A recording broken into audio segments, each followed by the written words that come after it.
What is up, guys? I'm back, and today we're going to be doing my first Sun and Moon video. So this is going to be a best of 3 battle spot singles battle against Theorymon. This is the finals of a 32-man kickoff tournament that was held on the Smalgon forums. Yeah, Theorymon, he's been playing Pokemon for a while.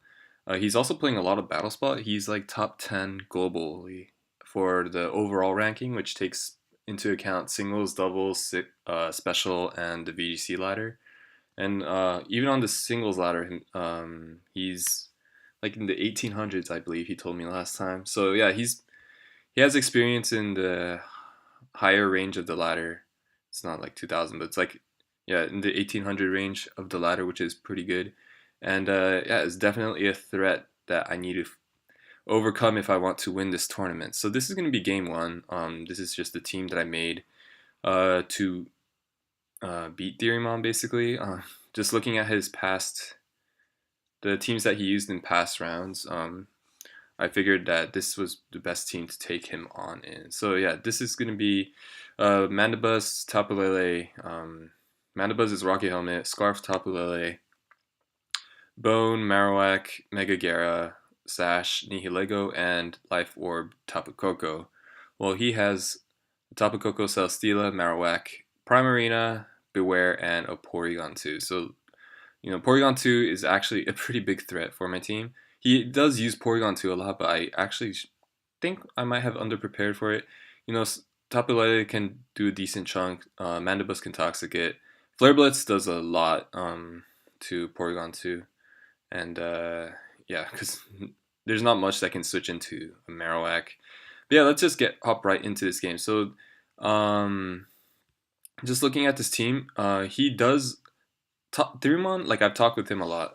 He hypes up Sash Coco a lot. So I kind of figured this was going to be another one of his Sash Coco teams.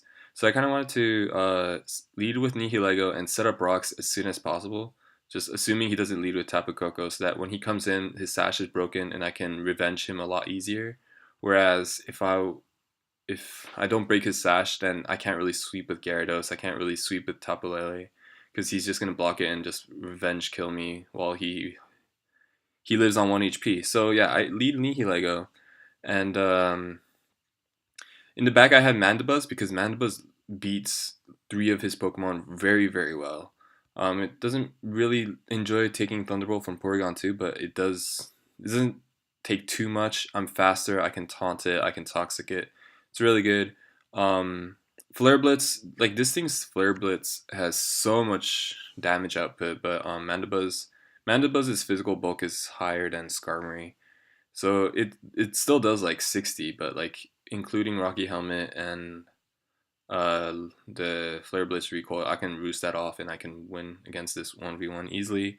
Celesteela, as long as it's not a special set, this thing wins just by itself because like I can taunt and it can't leech seed. And if it's only forced to go for a heavy slam, then I just win at that point. So yeah, I have Mandibuzz in the back, and to finish it off, I have Marowak here because he doesn't really have a lot of Marowak switch-ins. Again, like nothing really switches into a Marowak per se. But yeah, so I have Marowak in the back. I have enough speed on Marowak to outspeed Porygon 2, which in turn also kind of outspeeds Primarina, assuming it's like max HP and max special attack, which most of them are. Primarina is also a threat. Like Primarina can take, it has pretty good special bulk, and it can take most of my special attacks and hit. It also hits pretty hard too. It's like base 120 something special attack. So yeah, that was a threat.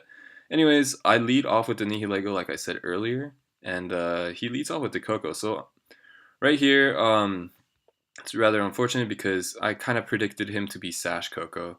If I can Sludge Wave and bring him to Sash, and with a 10% chance to poison, I can also take him out turn 1. But he can also Volt Switch on me. Like if he Volt Switches on me and goes into like Celesteela or something, then I'm on the back leg. Even though I do have Mandibuzz, I don't really enjoy Celesteela just lead seating me on the switch.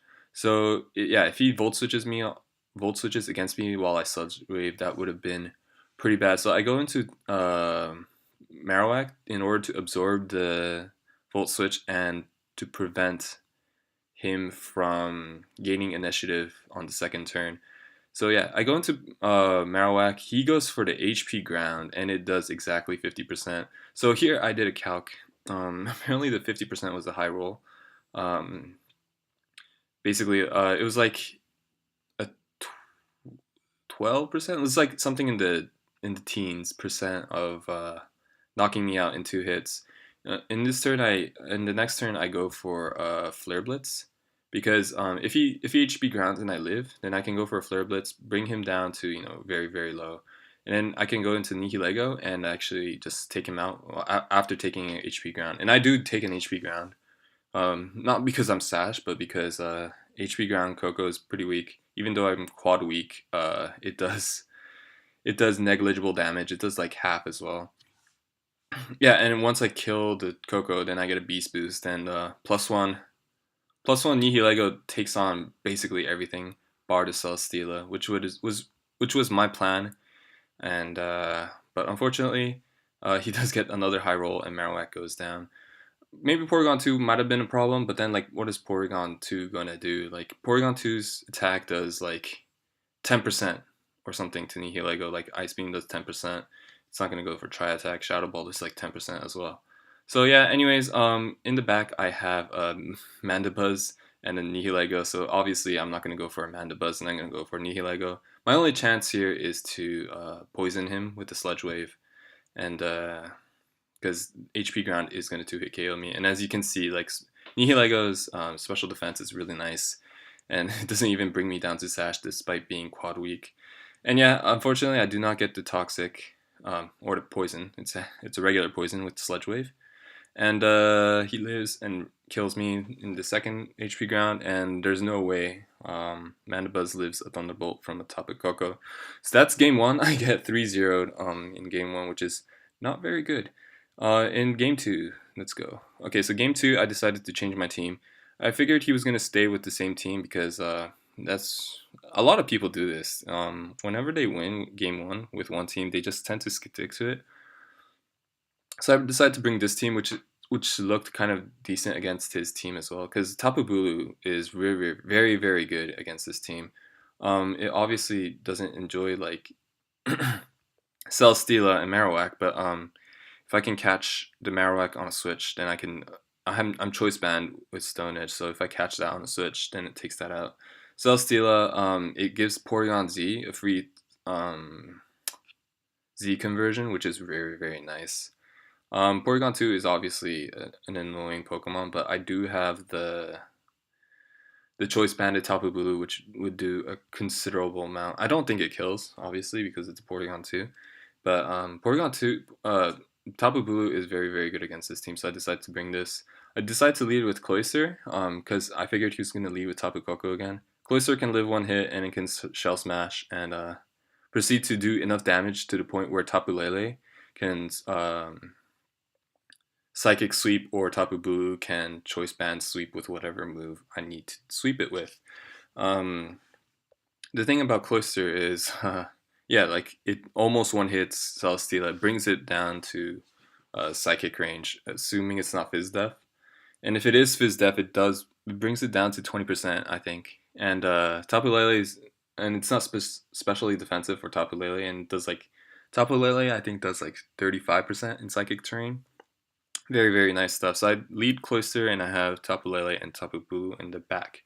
So let's hop right in, lead Cloyster, and he leads Porygon 2, which was the worst lead, I guess, for me, because if anything was led against me, then I can just Shell Smash, get the necessary damage to, like, okay, so for example, if it was Celesteela, then I Shell Smash and I get hit by a Flamethrower, and I get, at worst, I go down to Sash, and after that, I just go for Icicle Spear and bring it to Psychic range. And after that, Psychic basically cleans everything up. Porygon 2 is kind of annoying because I can't Shell Smash in front of it and do enough damage to the point where like Psychic can take...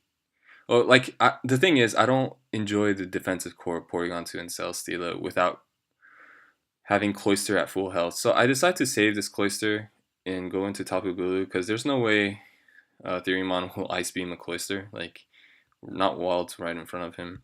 So yeah, that's what I do. I go into Tapu Bulu, and Grassy Terrain comes up, and he actually goes for the Trick Room play. So this is a Trick Room Porygon. I guess it does make sense with his team because he does have a Beware, he does have a Marowak, he does have a Primarina. All three Pokemon are very, very potent threats under Trick Room. So yeah, anyways, here I'm here I'm in a bit of a tough spot because Trick Room is up. Most of his Pokemon under Speed Mine. I can't really Shell Smash under this condition as well. Um, Basically, if anything comes in for free, I'm gonna be forced to sack one Mon, especially if it's a Marowak. Because if Marowak comes in and I say I go for Superpower or Wood Hammer, Superpower is not gonna do anything to Marowak because it's a Ghost type, and Grassy Terrain Wood Hammer is not gonna do enough to Marowak as well because it's pretty physically bulky. And if a Marowak comes in for free, it's basically going to be over for me. So here I make the very, very aggressive play, and I Stone Edge managed to catch the Marowak in the switch in, takes it out. And at this point, since Marowak is gone, um, all I need to do is just weaken the rest of his team so that my two sweepers can sweep. So in comes Porygon 2. I'm just going to click Stone Edge. I don't really care what he does to me. He goes for the Shadow Ball. I'm just going to click Stone Edge. It does a ton to him. But then I'm considering that I'm like 200 attack and I'm Choice Banded. 42% is almost nothing. Like Porygon 2 is a god. So yeah, anyways, Trick Room is almost up. If I hit two more Stone Edges, this goes down. He decides to save this for some reason. I don't know why, and he goes into Beware. He could have done this, I guess, a little bit earlier, but it doesn't matter. I'm just going to be clicking Stone Edge. I managed to hit, I think, 6 Stone Edges in a row.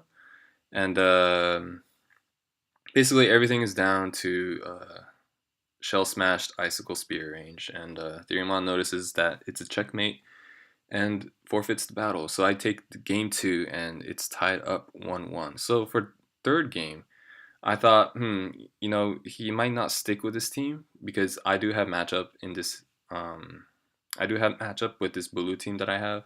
So I figured he might go to a past team that has decent matchup against this team right here. So I decided to go with my with my team for the first game with the Mandibuzz, because if Theorymon used any of his past teams, Mandibuzz actually like destroys all of his past, like most of his past teams. Like Theorymon enjoys using Marowak Celesteela core. The core is good because like Marowak is weak against ground, it's weak against rock, and Celesteela is weak against fire and electric, both of which Marowak can take with ease. Like when it's immune to electric, and two, it resists fire. And Celesteela can switch into Earthquakes, which threaten Marowak. Pretty good core. He also likes using Mega Gyarados, and Mandibuzz is like the Mega Gyarados switch in. It's awesome. Like you taunt the Gyarados so that it can't Dragon Dance on you, and it's forced to like use Waterfall or Crunch. It can't Earthquake you because obviously it doesn't work on you, and Rocky Helmet alone just allows you to Roost Stall to Gyarados until it dies. Obviously, like it doesn't work against Taunt Gyarados, which is also really popular because of this. Yeah, Taunt Gyarados. He never really used Taunt Gyarados, so I was not too worried about that. Like if he brought a Gyarados, then Mandibuzz usually wins unless he actually changed it to Taunt, which I was not expecting. Anyways, in this matchup is the same as game 1. I figured he was gonna stick to the same game plan as before and lead Coco. So I decided to lead my own Coco because Sash Coco, it just destroys my team. First of all, if I lead with Lele, I can lead with Lele, but then he's slower because I'm Scarf, so Electric Train will take into effect, and I'll be taking a considerable amount of damage from the Thunderbolts. I guess I could have gone for Marowak and used. Excuse me. I guess I could have gone Marowak and used Boomerang, and because it goes through Sash, obviously, because it hits twice. Nihilego is just not going to cut it, because if he was going to be leading with Coco, Nihilego is just kind of just like it was going to be luggage basically. So I decided to lead with Tapu Koko. I'm going to lead it so that I can U-turn on the Koko, break its Sash, bring in Tapu Lele, and then just start clicking Psychics. That was my game plan. And then for my third, I brought Mandibuzz because it does deal with his physical attackers very, very well. So yeah, I lead Coco. He leads with his Coco. Unfortunately, this is going to be a speed tie. So ideally, I win the speed tie because I kind of want to save Coco's HP so that I can switch into stuff later. But he actually wins the speed tie, and I take 50% plus the Life Orb recoil from the U-turn, and I switch into my Tapu Lele. So right now, his Sash is broken, which is really, really nice. The reason why I didn't go for U-turn, for Volt Switch, because I do have both. I have Volt Switch and U-turn. The only purpose of U-turning out was to break the Sash. I don't need to risk going for the Volt Switch and him bringing in the Marowak. If I U-turn against the Marowak, it's also really good because I can bring in Tapu Lele and proceed to Psychic, which destroys him. And yeah, so I bring in Tapu Lele. So here, Psychic Terrain activates, and I'm faced with almost no dilemmas, because what else are you going to click in this situation? He doesn't have a Dark type. So I click Psychic. He decides to stay in and sack the Tapu Koko. I guess he doesn't really need it for now, or he just wanted to scout out the Tapu Lele's item. If it's Specs, then Porygon 2 gets 2-hit KO'd. If it's Scarf, then I outspeed. And either way, it was not going to be too good for. Excuse me, I'm blanking out. Anyways, he did scout out my Scarf, and he knows that Porygon 2 is a safe switch in. And here I'm just going to click Psychic. It does like 45%, which is really nice. He goes for a Trick Room, which is a really nice play. He gets a Shadow Ball crit, which doesn't really matter. And I Psychic him. Here he can't really recover, because recovering is only gonna waste his Trick Room turns, and eventually I'm gonna be able to 2-hit KO of him from where he is. So he's forced to attack here. So yeah, this is where the the trouble begins, because right now I have a Tapu Koko at 37%, and it does not live a Trick Room Porygon 2's attack at that range, and it's obviously slower on the Trick Room. So yeah, this is where it kind of sucked for me to actually get damaged actually lose the speed tie turn 1, because I can't bring in Tapu Koko. My only choice is to bring in Mandibuzz. He's obviously going to recover, like, no matter what, but my only choice is to bring in Mandibuzz and Toxic him, right? Because if I bring in Koko, he's just going to kill me. If I won the speed tie turn 1, obviously it's going to be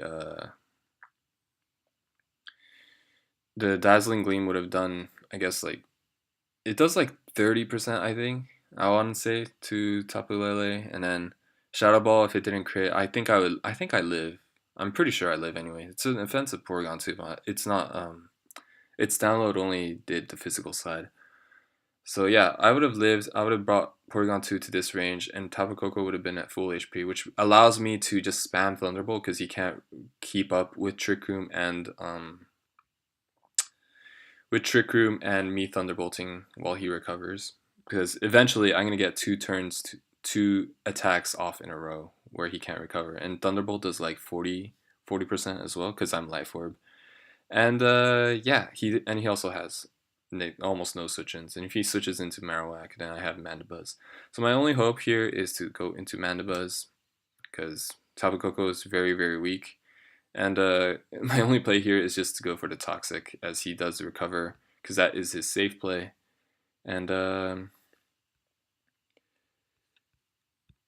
yeah, he recovers again, bringing himself up to full. I do Roost here, expecting him to Thunderbolt, but he does not do that. So here, he brings himself all the way up to full. I do get the toxic off, which is really nice. At this point, all I can hope is that his last is one of these three right here: the Celesteela, Marowak, and the Beware. Because then that means Mandibuzz can win. If it's a Primarina, it's pretty much GG because I cannot bring in, I cannot switch in Tapu Koko. I need to sack this in order to bring in Tapu Koko, and that's gonna be really really bad. Unless like the only way I can beat the Primarina is if I switch it in while he switches out into Primarina. But I was just hoping that it was gonna be one of these three as his last, and he switches out and it's a Primarina. So if I did taunt here just in case like he thinks about trick rooming, because that's what I was predicting. Like I thought he was gonna trick room so that he can had to have the advantage against Coco if it decides to come out.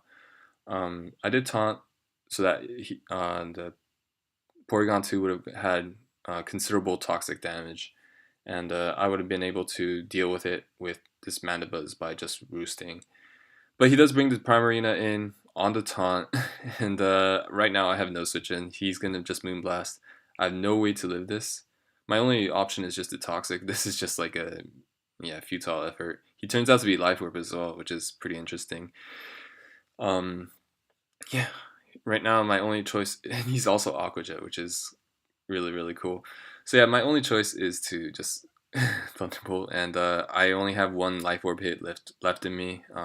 It's obviously not going to take out Porygon 2, and that's GG. So yeah, a little bit unfortunate, especially with the turn 1 speed tie, but yeah, I was put in a pretty tight spot, and he did not bring the 3 Pokemon that lost to Mandibuzz. I talked with him later on, and he said uh, in his experience on the battle spot ladder on the cartridge, he's facing quite a few Mandibuzzes there as well. So he was kind of prepared for Mandibuzz, and whenever he sees a Mandibuzz, he just cannot bring any of the 3 physical attackers that he has.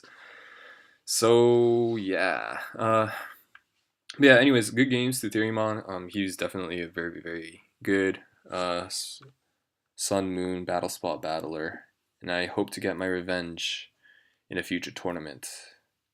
Also, this set was live streamed on Smogon Twitch, so I'm pretty sure it's gonna go up on YouTube someday. I don't know when it's gonna go up, but yeah. If you want to check the stream, then you can go to the Twitch page of Smogon and look there. But yeah, hope you guys enjoyed. It's I don't know what I'm gonna do for future content, honestly, because I am sort of busy. But I do enjoy making content, especially if it's like very high level stuff like this. And yeah, Pokebank is almost coming out. A new competition is coming out. I might do some battling for that and upload some new videos for Sun Moon Battle Spot, because yeah, I enjoy it anyway. Okay, that's enough me rambling on. So yeah, hope you guys enjoy. See you guys next time. Peace.